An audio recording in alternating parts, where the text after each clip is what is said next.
Episode की शुरुआत में मिस्टर गू को दिखाया जाएगा जो कि सोमू यानी कि एक बच्चे को लेकर दौड़ रहा होता और कहता है प्लीज़ इसे सेव करो डॉक्टर, प्लीज़ इमिडिएटली कुछ भी करो, इसे बचा लो। अब यहाँ पे डॉक्टर साहब वर्ried होते हैं। उधर से हमारी फीमेल लीज़ा, सेकंड हीरो हमारा शान, सब लोग दौड़ के आ रहे होते सोमू के पास।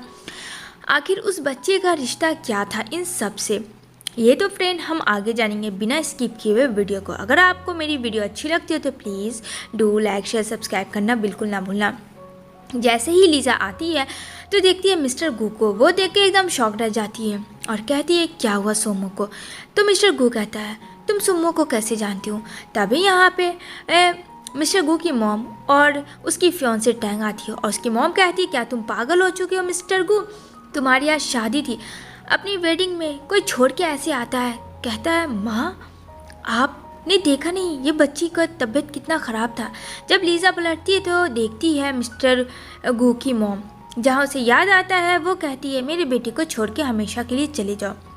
जहाँ वो चुप हो जाती है तो भी कहता है गू माँ क्या आप जान रही हैं ये लड़की कौन है। कहता है नहीं ऐसी लड़की बहुत सारी है। जहाँ डॉक्टर कहता है कि हमें ब्लड की ज़रूरत है, जहाँ लीज़ा कहती है कि मेरी ब्लड ले लो, जहाँ शान कहता है मेरी ब्लड ले लो, वहाँ गू भी कहता है मेरी ब्लड ले लो। मतलब सबकी ब्लड कैसे ले सकता है, बच्चा तो किसी एक का ही होगा ना फ्रेंड। यहाँ पे बोलता है डॉक्टर कि क्या आप लोग को पता है आपकी बेटी का A+ ब्लड ग्रुप है, तो A+ जिसका है प्लीज़ वही दे। अब यहाँ पे लीज़ा कहती है आपको डॉक्टर शायद पता नहीं है मेरा ब्लड ग्रुप A+ है और आप मेरा ब्लड ले सकते हैं। अब ऐसा उसने क्यों कहा, तो चलिए जानते हैं हम लोग। पास्ट में 5 साल पहले दिखाया जाता है जहाँ लीज़ा एक सेल गर्ल होती है, तो वो मिस्टर गू के वहाँ आई होती है अपना ऑर्डर पहुंचाने के लिए, जहाँ सोचती है वाह ये लोग कितनी बड़ी पार्टी रखते, काश कि हम लोग के साथ भी ऐसा कुछ होता मैजिक, पर ऐसा कहाँ गरीब लोगों के साथ हो सकता है। तभी वहाँ पे टैंक कहती है थैंक यू तुमने इतनी मेहनत की सो कॉल पुअर गर्ल, क्योंकि टैंक को बहुत हेट होता है पुअर लड़की से। जहाँ वो जाने लगती है तो कहती है अरे क्या सोच रही थी कि तुम भी इस पार्टी में आती, ये सब तो तुम्हारा ड्रीम है, तुम्हारी सोचने की औकात कैसी। तो वो मारती है लेकिन गू से पकड़ लेता है। यहाँ पे गू बोलता है इस तरीके से लड़की को परेशान मत करो, क्या वह ये पुअर है तो क्यों, सही कह रहा हूँ ना मिस, क्या नाम है आपका। तो कहती है लीज़ा, मेरा नाम लीज़ा है सर। कहता ओहो मिस लीज़ा अच्छा नाम है, आपसे मिलके खुशी हुई। बेचारी नेक्स्ट ऑर्डर पहुंचाने के लिए अपना काम करने जाती है और सोचती है हम गरीबों का उन अमीरों से कोई कंपेयर नहीं है, क्योंकि वो लोग कहाँ हम कहाँ। तभी उसके पास फ़ोन आता है जहाँ जाती है जहाँ उसके डैड ने सुसाइड कर लिया होता है बैंकक्रप्ट की वजह से, और पुलिस उसके डैड के सारे सामान फेंक देती है। जहाँ बेचारी लीज़ा अपने सारा सामान ले लेती है। वहाँ जो उसके डैड की स्टेप मॉम होती कहती तुम मेरे साथ रह सकती हो, और वो जो स्टेप मॉम है उसके स्टेप फादर से शादी कर लेती है। मतलब दोनों लीज़ा के ना तो अपने मॉम हुए ना तो डैड हुए। यहाँ पे वो कहता है ये लड़की यहाँ कब तक रहेगी, तो कहती है अरे कुछ दिन की बात है एडजस्ट कर लो, ये कमाएगी तो पैसे हमें ही देगी, तो क्या सोचते हो। कहता है हाँ ये अच्छा है। इधर मिस्टर गू जो है लीज़ा के ख्यालों में खो चुका था। यहाँ पे अपने फ्रेंड को कहता है यार अमीरी गरीब बहुत ख़राब चीज़ है। कहता हाँ वैसे है, तूने सडनली ये बात क्यों बोली, क्या हुआ, कोई पसंद आ गई है क्या। कहता है अरे नहीं ऐसा कोई बात नहीं। इधर लीज़ा जा रही होती तो बेचारी गिर जाती, जहाँ चोटें आती है वहाँ कुछ लड़के उसके स्कूटर्स को गिरा देते हैं और कहती ओहो अभी तक बेचारी का ऑर्डर पूरा नहीं हुआ है, तुम्हें ऑर्डर करना है तो चलो मैं तुम्हें ड्रॉप कर देता हूँ। जहाँ लीज़ा काफ़ी ज़्यादा डर जाती है और कहती है देखो हटो यहाँ से और मुझे काम करने दो। कहता है अरे तो मैं भी तो तुम्हारा काम ही कर रहा हूँ, देखो मैं तुम लोग हमारा ऑर्डर पहुँचा दूँगा। तभी यहाँ पे आता है गू और कहता है तुम्हें शर्म आना चाहिए इस तरीके से बदमाशी करते हुए, और वो लोग को भगा देता है और कहता है इतनी लेट नाइट क्या ज़रूरत है तुम्हें काम करने के लिए, पता है ना एरिया सही नहीं है, एक तो तुम गली कुची में रहती हो। कहते ये तुम मेरा पीछा कर रहे थे। कहता है ऐसा कुछ भी नहीं है, वो तुम बस मैं इधर से गुजर रहा था। सच में मिस्टर गू लीज़ा का पीछा तो कर रहा होता, क्योंकि उसने आज से पहले ऐसी ये लड़की नहीं देखी है। कहीं ना कहीं गू उससे लव तो कर बैठा था। तभी वो लीज़ा को बोलता है चलो मुझे पता है कि तुम्हें पैसों की ज़रूरत है तो तुम मेरे घर आके काम कर सकती हो, ये रात वाले काम से तो ज़्यादा बेटर है, सोच लेना इस बारे में। इतना कह के वहाँ शान आता है और शान को देख कर गू वहाँ से चला जाता है। शान कहता है ये वो लड़का क्या कह रहा था? कहती है कुछ भी नहीं, उसको छोड़ो, तुम अपना बताओ। कहता है तुम्हें चोट लगी है? कहती है अरे छोड़ो भी, ये तो होता रहता, छोटी मोटी चोटें हैं, जो दिल पे चोट है उसका क्या, छोड़ो, चलो अब हम लोग घर चलते हैं, रात काफ़ी हो गई है। शान कहता है ठीक है। तभी यहाँ पे मिस्टर गू जो है उन लड़कों को पैसे दे देते, क्योंकि उसने ही हायर किया हुआ होता है लीज़ा को परेशान करने के लिए। नेक्स्ट डे जो लीज़ा है काम करने आ जाती है मिस्टर गू के घर पे, क्योंकि उसे पैसों की सख्त ज़रूरत थी और यहाँ पे वो उससे बहुत ज़्यादा काम करवाता है और कहता है ये तुम्हारा ड्रेस है, मैं चाहता हूँ इस तरीके के स्टाइल में मेरी काम नहीं करे, मेड मतलब मेड होनी चाहिए। बेचारी को मेड बना देता है लीज़ा को। लीज़ा को पैसे चाहिए अपने डैड के बैंकरप्ट के लिए, ताकि वो पता कर सके और कर्जदारों को पैसा दे सके। उस वजह से वो रात दिन एक करके काम करती है। जहांगू काफ़ी परेशान करता है कि ये देखो ये सही नहीं, वो नहीं सही है, इस वजह से। अब यहाँ पे वो अपना ड्रेस ओपन करता है, जहाँ लीज़ा देख के शॉक्ड हो जाती है कि ओ माय गॉड क्या बॉडी है। तो गू कहता है क्या हुआ, तुमने कुछ कहा? कहती है नहीं, मैंने तो कुछ भी नहीं कहा। कहता हाँ तार लो, देखने की चीज़ है, ऐसी मैंने बॉडी शॉडी अपनी नहीं बनाई है। यहाँ पे लीज़ा कहती है आखिर तुम क्या चाहते हो मुझसे? तो कहता है मुझे तुम चाहिए। जहाँ लीज़ा बोलती है ये मेरा बेडरूम है, तो जाओ तुम यहाँ से। कहता घर तो मेरा है, मेरा जब दिल आएगा मैं यहाँ रहूँगा। कहती है क्या मतलब है तुम्हारा? कहता अरे जस्ट चिल, ऐसा कुछ भी नहीं है, मैं जा ही रहा हूँ। वो बेचारी अपना डर से बॉटम ऊपर वाला लगा देती है, जहाँ मिस्टर गू को हंसी आती है और कहता है डोंट वरी, मैं ऐसा कुछ भी नहीं करूँगा। यहाँ पे इतना कह के वो वहाँ से चला जाता है। अब यहाँ पे वो अपने डैड का पेंटिंग देखती है और कहती है पता है ये मेरे डैड का पेंटिंग है जो बहुत खूबसूरत है। तो कहता है हाँ मेरी मॉम ने यहाँ बाय किया था, मुझे नहीं पता इसके बारे में कि ये तुम्हारे डैडी थे, इतने अच्छे कलाकार थे। कहती है वो बात तो सही है, बट मेरे डैड तो अब रहे ही नहीं। ये बात सुन के वो काफ़ी ज़्यादा टेंशन में आ जाती है, जहाँ गू को अच्छा नहीं लगता और यहाँ पे कहती है मुझे घर लेके चलो, कुछ सामान लाना। कहता ठीक है मैं बाहर रहता हूँ। यहाँ पे गू देखता है, कहता ओ माय गॉड इन लोग का गुजारा कैसे होता होगा इस घर में। अब गू फ्रेंड इतना बड़ा कंपनी का मालिक है, इतने बड़े घर का इकलौता वारिस। जैसे ही लीज़ा अंदर आती है उसके स्टेप फादर जो है ड्रंक किए हुए होते हैं। यहाँ पे देखते हैं लीज़ा को कि वो बहुत ज़्यादा खूबसूरत लग रही होती है। वो उसको सिड्यूस करने की कोशिश करते हैं, जहाँ लीज़ा काफ़ी ज़्यादा शॉक्ड में चली जाती है कि ये इंसान क्या कर रहा है। और उसकी स्टेप मदर भी वहाँ पे नहीं थी। तभी यहाँ पे वो चिल्लाती है, उसके चिल्लाने से मिस्टर गू वहाँ आता और उसे एक ही मारता है, पंच करता है। कहता है तुम ठीक तो हो ना? कहती है हाँ मैं ठीक हो। जहाँ उसकी स्टेप मदर आती है और लीज़ा को काफ़ी मारती है कि तुमने मेरे हस्बैंड को सिड्यूस करने की कोशिश की। तो कहता है आंटी आपने कैसे इसे थप्पड़ लगाया, क्या आपको पता भी है कि आपका घटिया पति क्या कर रहा था लीज़ा के साथ? अपने पति को सुधारिए। यहाँ पे वो बोलती है मेरे मॉम एंड डैड ऐसे ही नाम के है तो कोई नहीं। जहाँ मिस्टर गू कहता है मैं हूँ ना, क्या ख्याल है मेरे बारे में? जहाँ लीज़ा हंसती है कि कम से कम वो इंसान तो अच्छा है। तभी यहाँ पे मिस्टर गू फ़ोन करता है और यहाँ पे वो अपने फ्रेंड से लीज़ा के बारे में बता रहा होता है कि वो ऐसे मेरे हाथ नहीं आने वाली थी, इस वजह से उसने गुंडों को हायर किया था और उसे पैसे देके उसे करीब लाया था। जो बात लीज़ा सुन लेती है, जहाँ मिस्टर गू कहता है तुम गलत सोच रही हो। कहती है नहीं, जैसे मेरे मॉम डैड है वैसे तुम भी निकले, मुझे पता है तुमने हायर किया, क्यों? सिर्फ मुझे करीब लाने के लिए। यहाँ पे कहता है गू लेकिन वो बात नहीं है, मेरी बात तो सुनो। लेकिन बिना सुने वहाँ से वो चली जाती है। बेचारा गू तो अपने दिल की बात बता भी नहीं पाया था। यहाँ लीज़ा तो लव कर चुकी थी, गू भी तो लव करता था, लेकिन क्या करे, सिचुएशन अभी कुछ और ही होने वाली थी। जहाँ गू जाता लीज़ा के पीछे, लेकिन उसकी मॉम आ जाती है। उसकी मॉम बोलती है तुम्हें मैंने इतने बड़े घर में रहने की परमिशन दी, इसका क्या मतलब है तुम किसी पुअर लड़की को ला के अपने घर में जो दिलाएगा वो करोगे? और तुमने क्या सोचा कि तुम उससे लव कर लोगे और शादी कर लोगे? रेपुटेशन अपनी भूल गए हो, उसकी औकात क्या है तुम्हें पता है ना? कहता पर माँ ऐसी कोई भी बात नहीं है, मुझे वो अच्छी लगती है और वो बहुत प्यारी लड़की है। जहाँ उसकी मॉम कहती है कि मैं ज़िंदगी में मेरे जीते जी तो मैं उससे तुम्हारी कभी भी शादी नहीं करवाऊँगा। इधर जो है बहुत ज़्यादा लीजा परेशान हो जाती है कि उसने किसी से लव भी किया तो वो इंसान भी उसी का भूखा निकला। तभी ये सोच में जा ही रही होती है जहाँ उसके स्टेप फादर सर पे मारते हैं और चोट लगाते हैं और किसी बूढ़े आदमी के हाथ उसे बेच डालते हैं। यहाँ पे वो बोलता है ये लड़की सच में बहुत खूबसूरत है, तो कहता है चलो पैसे दे दो, मैंने तो अपने काम पूरे किए। जहाँ वो ओल्ड मैन उसे बहुत सारे पैसों की गड्डी देता है और कहता है चलो दफ़ा हो जाओ। लेकिन एट ए टाइम वहाँ मिस्टर गू आ जाता है और अपने साथ पुलिस को लेके आता है और यहाँ पे बोलता है इसके स्टेप फादर ओल्ड मैन को पकड़ लेने के लिए, क्योंकि ये लोग का बिजनेस है ये। जहाँ कहता है प्लीज़ मुझे माफ़ कर दो, लेकिन वो कहता नहीं मैं तुम्हें माफ़ नहीं करूँगा। इधर लीजा बेहोशी हालत में होती है और कहती है मैं कहाँ हूँ, मुझे क्या हुआ। कहता है मिस्टर को कुछ भी नहीं, सब ठीक है, मैं हूँ ना तुम्हारे साथ, तुम्हें कुछ भी नहीं हुआ, आई एम सो सॉरी, मुझे नहीं छोड़ना चाहिए।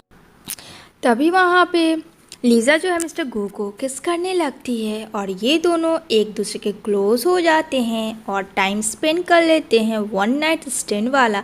जहाँ लीज़ा कहती है मुझे तो कुछ याद ही नहीं है, लेकिन गू कहता है तुमने मुझे रात भर सोने नहीं दिया। और यहाँ पे ये दोनों काफ़ी हंसते हैं। जहाँ लीज़ा कहती है तुम मुझे कभी छोड़ के तो नहीं जाओगे ना, तो कहता नहीं मैं कभी तुम्हें छोड़ के नहीं जाऊँगा। और वो दोनों एक दूसरे से पिंकी प्रॉमिस करते हैं और यहाँ पे प्रॉमिस करते हैं। तो फ्रेंड आप लोग बताना जब भी आप लोगों ने प्रॉमिस किया है तो कितनी बार आप लोगों ने प्रॉमिस तोड़ा है, मुझे कमेंट ज़रूर करना। यहाँ पे बोलते हैं नहीं हम दोनों एक दूसरे को कभी छोड़ के नहीं जाएंगे। जहाँ वो लोग काफ़ी हंसी खुशी रह रहे होते हैं, लेकिन इतनी आसान कैसे हो सकती है लीज़ा की ज़िंदगी जब तक कि कुछ सियप्पा ना हो। तभी यहाँ पे लीज़ा कहती है ठीक है मैं तुम्हें कल मिलती हूँ, यहाँ पे कह के वो वहाँ से चली जाती है। इधर मिस्टर गू के सर में सडनली बहुत ज़्यादा गंदा वाला पेन होता है और वो ज़मीन पे गिर जाता है। जहाँ जल्दी से उसे एडमिट किया जाता है हॉस्पिटल में वो बेहोश होता है। जहाँ डॉक्टर चेकअप कर रहे होते हैं और वहाँ उसे पता चलता है कि उसे ब्रेन ट्यूमर है जो कि लास्ट पोजीशन पे है और 10% चांस है कि वो ज़िंदा रह सकेगा अगर उसने सर्वाइव किया तो। ये बात सुन के मिस्टर गू को काफ़ी धक्का लगता है। उसके दिमाग में एक ही ख्याल आता है कि वो लीज़ा के साथ ऐसे नहीं कर सकता है, उसने प्रॉमिस किया था, अब वो क्या करे। जहाँ वो लीज़ा को कॉल करता है और कहता है तुम कहाँ, मुझे तुमसे ज़रूरी बात करनी है। यहाँ पे मिस्टर गू के दिमाग में कुछ और चल रहा होता है। यहाँ पे वो जा रहा होता है जहाँ डॉक्टर कहते हैं तुम्हें आराम की सख्त ज़रूरत है और तुम्हें चाइना से बाहर जाके अपना एम्ब्रॉयडरी में तुम्हें ऑपरेशन करवाना पड़ेगा, मैं यही सजेस्ट करूँगा। इधर वो लीज़ा आती है उसके घर पे मिस्टर गू के, तो कहती है क्या हुआ, सब ठीक तो, तुमने मुझे इतना इमीडिएटली क्यों बनाया। यहाँ पे वो बोलता है तुम जैसी चीप टाइप की लड़की से उम्मीद ही क्या कर सकता हूँ, मैंने एक फ़ोन कॉल किया तुम दौड़ी चली आई, यही तो मैं देखना चाहता था। तुम जैसी गरीब लड़की का कोई काम नहीं है और तुम पता है बहुत ज़्यादा बोरिंग हो। मैंने जो नाइट स्पेंड किया बहुत ज़्यादा बोरियत फील हुआ मुझे, तुम्हें मुझे कोई इंटरेस्ट नहीं है और मैं चाहता था बस तुम्हें यूज़ करना, जो मैंने कर लिया। अब get out for my life and my house. ये बात सुन के लीज़ा काफ़ी शॉक्ड होती है और वहाँ से दौड़ी चली जाती है कि मिस्टर गूप के उसने दोबारा ट्रस्ट किया था, देन उसने क्या किया, उसे छोड़ दिया। यहाँ लीज़ा को वो देखता और कहता है आई एम सो सॉरी, मुझे माफ़ कर देना, अगर मैं ऐसा नहीं करता तो शायद तुम मेरी ज़िंदगी से दूर नहीं जाती। मतलब उसने फ्रेंड जानबूझ के ऐसा किया होता। यहाँ पे काफ़ी तेज़ बारिश हो रही होती है। लीज़ा अपना दिमाग मानसिक संतुलन तो खो ही चुकी होती है, बिल्कुल पागल हो चुकी होती है दूसरे कपल्स को देख के। तभी यहाँ पे मिस्टर गू आता है और उसके पीछे अम्ब्रेला लगाता है। जहाँ लीज़ा मुड़ के देखती है और कहती है तुम यहाँ क्या कर रहे हो, तुम्हें तो मुझ में बस यूज़ करना था और तुमने मुझे छोड़ दिया। तो कहता हाँ वो मुझे पता है, लेकिन तुम अपना सारा सामान भूल चुकी हो मेरे घर पे, क्या उसे लेना नहीं है। तो वो बेचारी आती है और यहाँ पे वो गू को देखती है कि वो इंसान सच में ऐसा है और मैंने उसे पहचानने में इतनी बड़ी गलती कर दी। यहाँ पे वो कहती है मुझे नहीं पता तुम कैसे इंसान हो, बट इतना पता है कि मैं तुमसे बहुत ज़्यादा हेट करती हूँ। इतना कह के वो काफ़ी ज़्यादा रोने लगती है, लेकिन गो कहता है खुद को संभालो वरना बहुत मुश्किल आ जाएगी लीज़ा की लाइफ में, उसकी पूरी लाइफ बची है, मैं तो अब मर ही जाऊँगा। ये चीज़ सोचता है गो। जहाँ वो बोलती है मैं चली जाऊँगी हमेशा के लिए। उधर लीज़ा को उसकी मॉम बुलाती है मिस्टर गू की, और यहाँ पे उसके ब्रेन ट्यूमर की बात करती है और कहती है मैं अपने बेटे का तभी इलाज करवाऊँगी अगर तुम उसे छोड़ोगी, अगर तुम इलाज करवाती हो तो तुम्हारी मर्ज़ी, लेकिन हाँ सोच लो उसका ऐसा वैसा ब्रेन ट्यूमर नहीं है, लास्ट पोजीशन है और उसको बाहर ट्रीटमेंट करवाना है। जहाँ लीजा मजबूर हो जाती है फ्रेंड, क्योंकि उसके पास पैसे नहीं थी और मिस्टर गू उसकी मॉम काफ़ी ज़्यादा पैसे वाले थे, इस वजह से वो बोलती है मैं आपके बेटे को छोड़ के हमेशा के लिए चली जाऊँगी। जहाँ ये बात मिस्टर गू को पता चलता है ऑपरेशन होने के बाद, तो यहाँ पे कहता है लीज़ा तुम मुझे इस तरह से छोड़ के नहीं जा सकती, तुम्हें पता है ना मैं बीमार हूँ। यहाँ पे कहती है तो मैं क्या करूँ, मैं तुम्हारी वजह से अपनी पूरी ज़िंदगी को बर्बाद कर दूँ। कहता पर मेरा ऑपरेशन हो गया। कहते हैं उससे क्या होता है, क्या पता तुम कल मर जाओ, मैं कैसे जान के तुम्हारे साथ रह सकती हूँ और मैं शान से लव करती हूँ, ये बात मुझे शायद तुम्हें पहले बता देना चाहिए था, आई एम सॉरी। यहाँ मिस्टर गू कहता है लीज़ा को नहीं तुम ऐसा नहीं कर सकती हो। यहाँ पे वो बोलती है पर मैंने इसे कर लिया है, और ना चाहते हुए भी उसे मिस्टर गू की मॉम की वजह से उसे जाना पड़ता। जहाँ पहली बार स्टोरी में क्लाइमेक्स आता है कि मिस्टर गू मतलब कोई लड़का फ्रेंड लड़की के पीछे भाग रहा है और गिर रहा है, पड़ रहा है। अब तक तो लड़की ही हमारी गिरती जा रही थी। यहाँ पे वो बोलता है प्लीज़ मुझे ऐसे छोड़ के मत जाओ, लेकिन यहाँ पे लीजा के स्टेप फादर मार देते हैं पीछे से मिस्टर गू को चाकू, ये कह के कि तूने मेरी ज़िंदगी बर्बाद कर दी, मुझे बहुत सारे पैसे आ रहे थे, अब तू मर नहीं पी, तू इसी के लायक है। उसे करके यहाँ पे वो ख़त्म हो जाती है स्टोरी। जहाँ 5 साल के बाद दिखाया जाएगा सोमो को, जो कि क्यूट सी होती है और उसका बर्थडे होता है।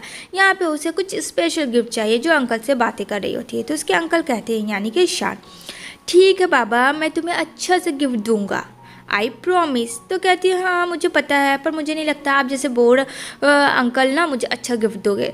जहाँ वो अपनी मॉम के पास जाती है और कहती है मॉम मुझे बर्थडे का इस बार सबसे स्पेशल गिफ्ट चाहिए। जहाँ लीज़ा हंसती है और कहती है ठीक है मेरे लिए क्यूट सी एंजल, मैं तुम्हें बहुत बड़ा वाला गिफ्ट दूंगी, आप खुश।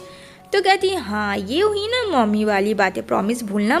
दूसरी तरफ सब लोग जाते हैं घूमने के लिए एक शॉप में, जहाँ सोचा नहीं था लीज़ा ने कि 5 साल बाद वो मिस्टर गू और टैंग को देखेगी, जो कि दोनों साथ में थे। यहाँ पे मिस्टर गू और टैंग इतने क्लोज थे कि वो समझ जाती है लीज़ा कि ये दोनों ने शादी कर ली है। जैसे ही यहाँ पे नज़र पड़ती है टैंग की ये लड़की, अरे ये तुम्हारी डॉटर है लीज़ा।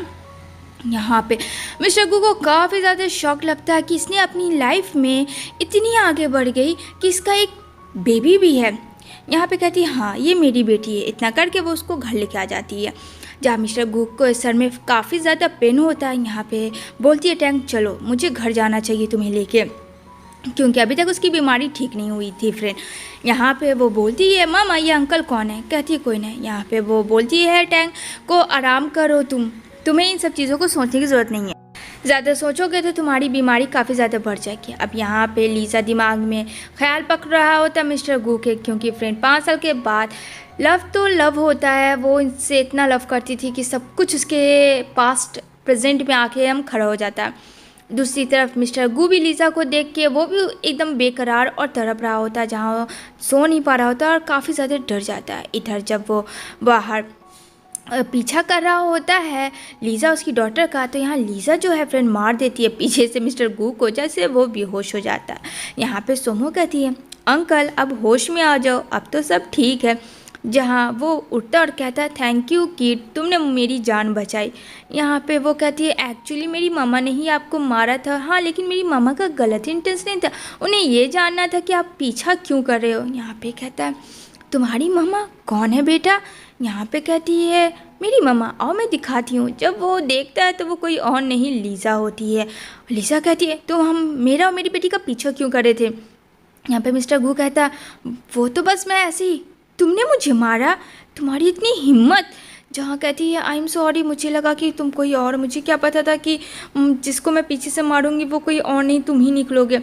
अब यहाँ दोनों एक दूसरे को देखकर फ्रेंड काफ़ी क्लोज आते हैं, लेकिन यहाँ पे शान आके हटाता है और कहता है क्या कर रहे थे तुम, देखो दूर हो जाओ मेरी वाइफ और मेरी बेटी से।